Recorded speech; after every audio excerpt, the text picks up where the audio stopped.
we therefore have no other choice but to find a way to live with food in harmony. I do love a good self-development book, and my latest read has been The Goddess Revolution by Mel Wells, and I saw this on Twitter. I saw quite a few fitness and health bloggers that I follow talk about ordering it and reading it, so I really wanted to pick it up for myself. If you watch Hollyoaks in the UK, Mel was on Hollyoaks and she was an actress before she became a health coach, and like most women, particularly women who are in the public eye, she suffered with negative body image, she yo-yo dieted, and she generally kind of wasn't very nice to her body. She always hated it, she always wanted to change something, and now she's very much like anti-dieting, and this book is very much her sharing her like journey,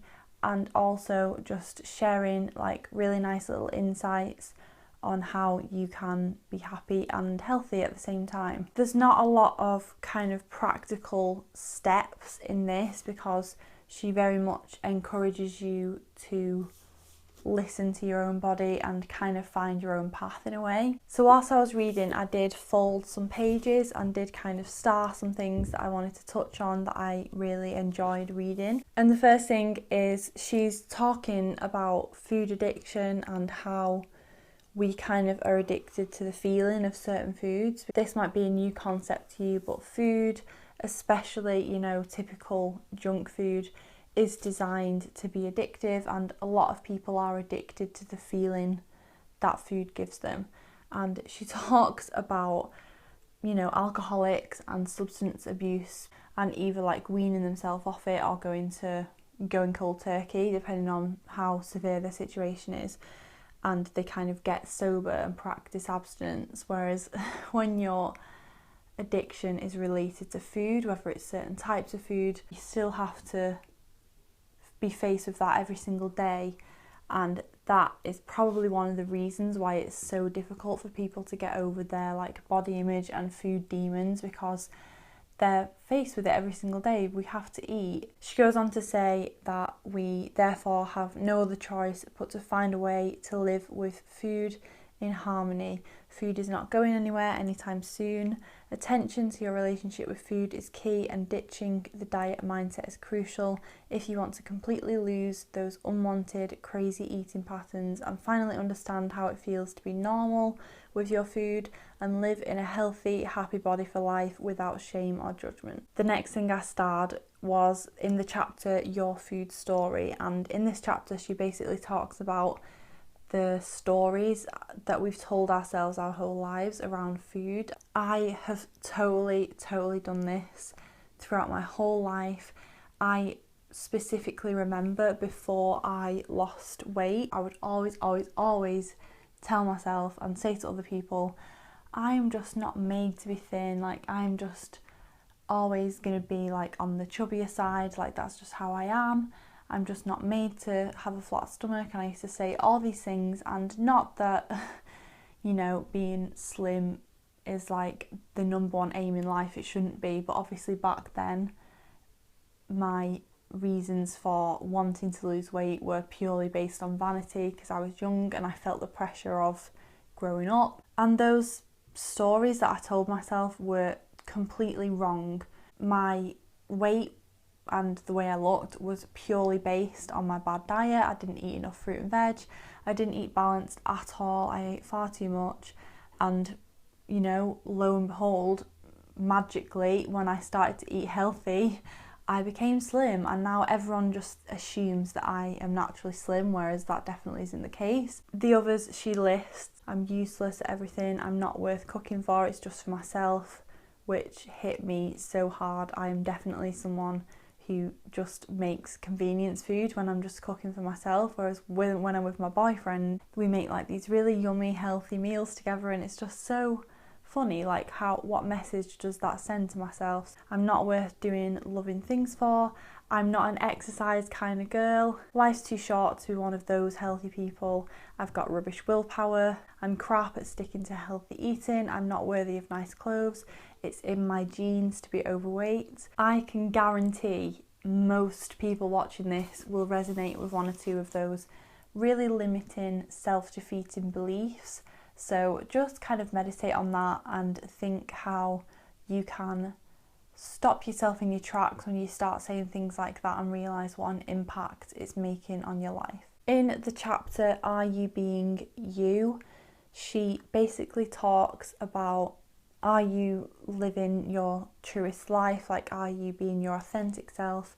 Are you going after your true hopes and dreams? Issues with food and using food as a comfort and overeating and everything always stems from some sort of deeper emotional issue. And that's something that's really not addressed in the current health and diet industry. It's always about the surface level physical changes. We never actually look at the reasons behind why we want to lose weight or why we've gained weight in the first place. And it's just something really interesting to think about. I love like the psychology of food and why we eat certain things. And I think it's really great to be self-aware in that way. So I really hope that most of the women reading this book will really look at their own lives. One thing I really enjoy about the book is Mel preaches from the rooftops about self-care and prioritising yourself and loving yourself, and you guys know I am all about that. That is what I am constantly talking about on this channel. And she has this amazing quote, you can't give from an empty cup. Fill yourself up and love yourself first, and then you'll be able to give abundantly to everyone else in your life, and you will be able to serve the people you love better. Making yourself your own healthy meals instead of just grabbing convenience food, making sure you get enough sleep, making sure you have time off to relax, and all the things that you would want for your best friend or your child. Like, treat yourself with the same love that you would your best friend, the same understanding, the same forgiveness. You know, you wouldn't berate your best friend for eating a cupcake, and if your best friend was like constantly working or constantly going to the gym for like 2 hours every single day, you would be like, dude, like, just chill today, it's okay, like, you can take some time off for yourself, it's fine. Probably my absolute favourite chapter of the book is Goodbye FOMO, Embrace Your Jomo. And this is just so me. I relate to this on a spiritual level. Like, seriously, this is so me. A lot of people can't be by themselves, and I think developing, you know, self-love and self-awareness starts with enjoying spending time by yourself, because when you spend time by yourself, you can just give yourself what you really need. You can hear and listen to your body. You're not constantly like playing up to other people or trying to have fun with other people, make sure they're entertained, make sure they're catered for and everything. So she talks about embracing Jomo, which is the joy of missing out, which I love. And she gives an example of a Halloween weekend where she had like a costume planned, and obviously she would be going out like partying with her friends, but she was working a lot and she just felt like she really needed some time off and she really needed the weekend for herself. And she said in that weekend, instead of going out with her friends, she went to 2 yoga classes, she wrote 10,000 words of this book, she decluttered, cleaned out and organised a kitchen, she caught up with sleep, emails, laundry and admin. She made her home look beautiful by cleaning it top to bottom, then she lit incense sticks and candles, and she made a huge batch of carrot and coconut soup. And I don't know about you, but that sounds like my ideal weekend. In the chapter Silencing the Doubts, she talks about people constantly giving you their own advice and their own 2 cents when it comes to changes you're making in your life. She says to visualise being given their stuff, because it all is their stuff. It's all like their own relationship with food, their own emotions surrounding food, and visualise yourself actually just giving it back to them, and just know that you don't need their stuff, you have your own stuff. Being vegan, you get questioned and advised and berated almost weekly by someone who you've just met or even just family members, because everyone thinks like they're suddenly a nutrition expert whenever you mention a diet change, and when people are constantly like disagreeing with what you say or just basically telling you that what you're doing is wrong. Close your eyes and just take a deep breath and just remember that you know what's best for you, and it doesn't really matter what anyone else thinks. I really love that she talks about focusing on how food makes you feel. This is definitely something I'm wanting to do more and more. For so long, just like most people, I've tracked calories. I've followed all sorts of random rules that I've either set myself or someone else has told me because I just think that's the right way to eat. We all know how our body feels after we eat certain foods.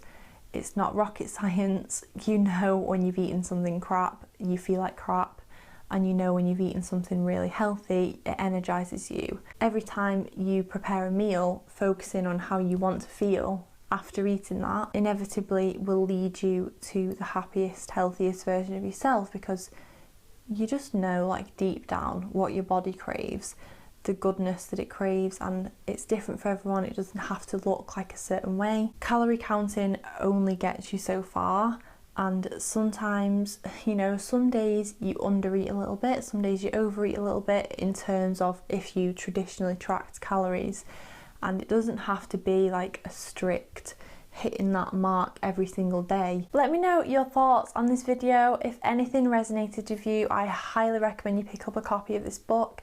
I will link it below. I think it can help so many people of all ages, and it's just a really nice, like, feel good girl power kind of book.